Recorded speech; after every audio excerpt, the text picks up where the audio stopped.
Welcome back, Year 9s. We're looking at consolidation today, so I'm going to work through those questions with you.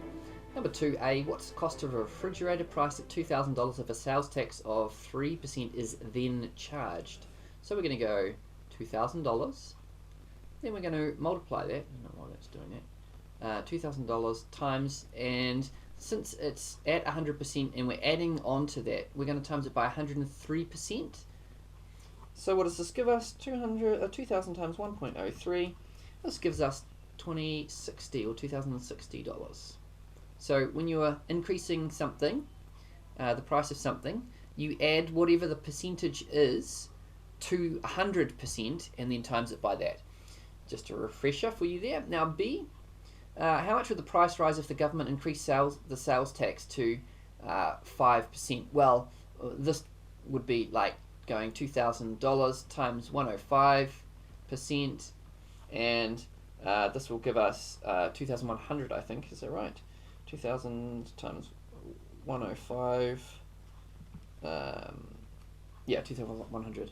2,100. So the price would rise in that case between here to here. That would be an increase of $40. Okay.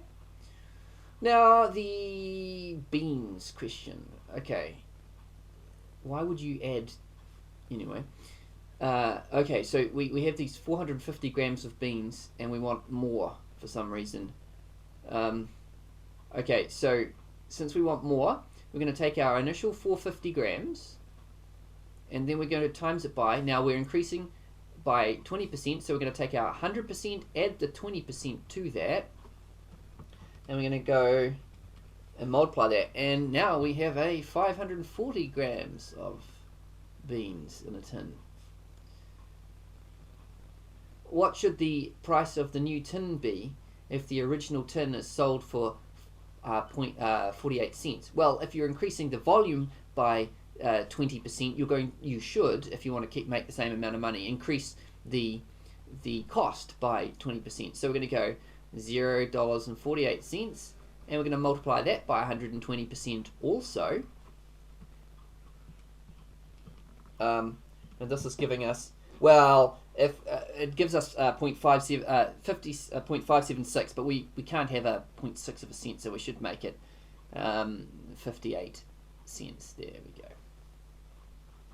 All right, that's that one. Number 4. Looking at number 4, this dude's got some money in his bank account, and we want to find out how much interest he earns. Okay, so for A, remember, the formula is the interest is equal to the principal times the rate of interest times the time all over 100.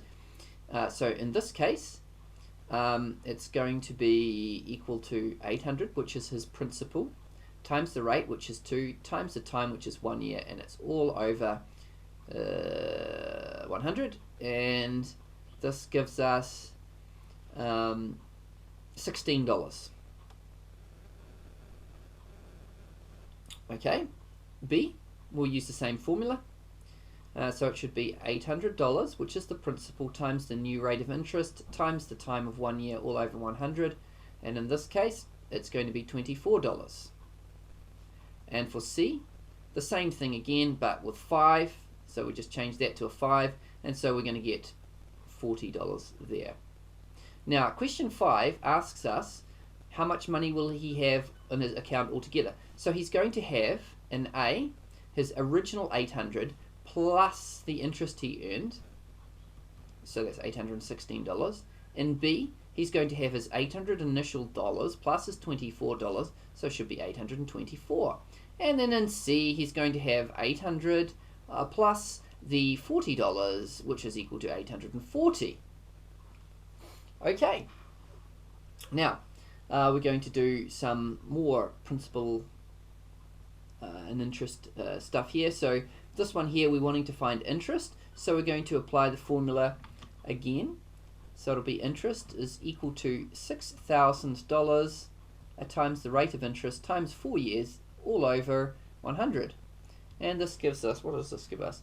6,000 times 11 times 4 divided by 100, $2,640. Okay, so it'll be 2640. Now you notice in this one that we're missing something different. We're missing the time. So we're going to have to do a little bit of change. Pop this down here. I might use over here for this next one. Okay, so we know the principal is 3,500. We know the rate is 10, but we don't know the time because that's not given to us. And we know how much interest we earn. So we're going to have to rearrange it. So I'm going to do some cancelling. 100, I can cancel out those two zeros there because 3,500 divided by 100 is 35. So that means I've got, in my next line, 350 times t is equal to 1050. And now I can find t by dividing both sides by 350. And this is giving me a time of 3 years. So it's 3 years there. Now this time we want to find the principal, that's the unknown. So we're going to write principal, our unknown, times the rate of interest, which in this case is 7.5, times the time, which is 6 all over 100, is equal to 4308.75. Now we're going to move that 100 across, so we're going to get, what's 7.5 times 6? 45. So we'll get 45p times both sides by 100, so that will give me 430875, and then p, I divide both sides by 45, so 430875 divide by 45 is equal to 9575. So that's the 9,575 is the amount he started off with. Now we're going to move down to a little bit of profit and loss. Okay, percentage profit. So percentage profit is equal to the profit over the original times 100. And a percentage loss, which we'll do next, is, again, loss over original cost times 100. So in this case, you can see that the percentage profit is $26. So it would be 26 over 130 times 100. Now what does that give us? 26 over 130. So it's 20%. Okay. The next one is going to be, you can see there's a difference of 20 cents. So 0.2 over 2.5 times 100 equals 8%. The next one, what's the difference there? So we go 843.50 minus 482. So for this next one, it's the difference, the profit is $361.50. We're going to pop that over our original of 482, and we're going to times that by 100. And that's 75%. Okay, next one. The difference between these, well, 24 doubled is 48. So 24 over 24. So the profit is $24. You put it over the original $24. You times it by 100, so you know you've got 100% profit.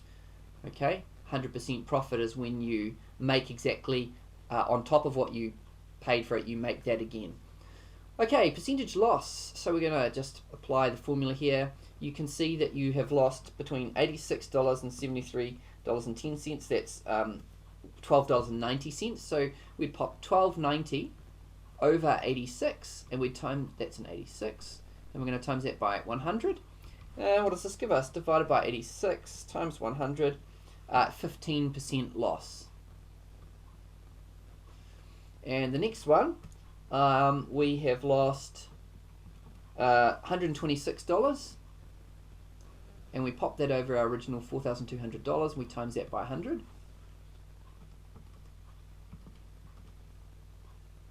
and that's 3%.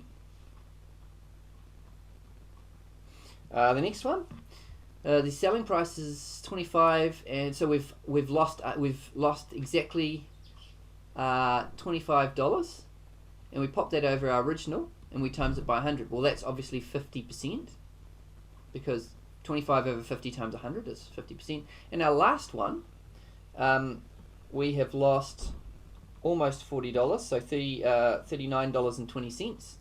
So we're going to go $39.20. We're going to pop that over the 140. Then we're going to times that by 100, and that's 28%. Okay, so hopefully I haven't made any silly errors there. That's what you should be getting for these. Alright, let me know if you've got any issues. Let me know on ThinkWave. Take care.